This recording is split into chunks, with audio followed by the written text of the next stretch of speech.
ब्रज 84 कोष में सुनहरा गांव से थोड़ा सा आगे बरसाने के पास कदम खंडिया नागाजी महाराज के कामा के पास में वहाँ बड़ी सुंदर एक संत रहते थे, निवास शायद अभी भी हैं। वो ठाकुर जी से जामाता का भाव रखते थे, प्रिया जी को अपनी बिटिया मानते थे।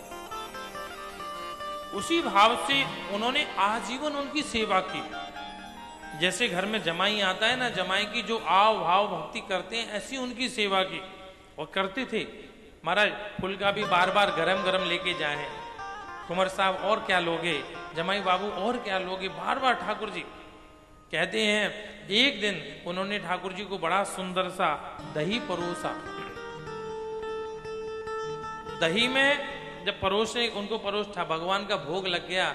भोग लगने के पश्चात वो प्रसाद लेकर के जब स्वयं पाने लगे और उन्होंने देखा दही में ना तो नमक था ना दही में मीठा था, बस उनको आवेश आ गया और अपने शरीर को कोड़ों से पीटने लगे। राम राम, आज मेरे घर में मैंने मेरे जामाता का अपमान कर दिया।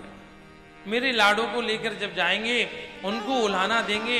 तुम्हारे बाबूजी के घर में तो दही में भी हमको बुरा नहीं मिला, दही में भी चीनी नहीं मिली, खट्टा दही मिला। तो मेरी लाडो शर्म से नीचे सिर कर लेगी। उस समय उसकी मुख चंद्र का कोमल मुरझा जाएगी। धिक्कार है, मुझे ऐसा संबंध जोड़ा, मैं संबंध को आगे बढ़ा नहीं पाया, संबंध पे मैं खरा नहीं उतर पाया। उन्होंने अपने शरीर को इतना कष्ट दिया। एक दिन उनका शरीर जब छूट गया तो कहते हैं श्री जी की नेत्रों से अश्रु धारा बहने लगी, आंसुओं की धारा। लोग आश्चर्य में हुए। वहां एक संत श्री जी से प्रार्थना करने लगे, प्रिया जी आप कौन सी लीला कर रही हो। सपने में श्री जी आई, आकर के रुदन करते करते कहने लगे, बाबा जिस बेटी का पिता गुजर जाए उस बेटी से पूछो उसके क्या गुजरती है।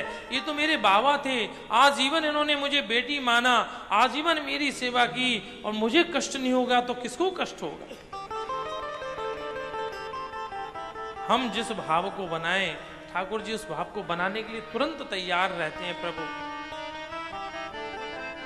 पर हम सच्चे भाव से तो भगवान को अपना माने।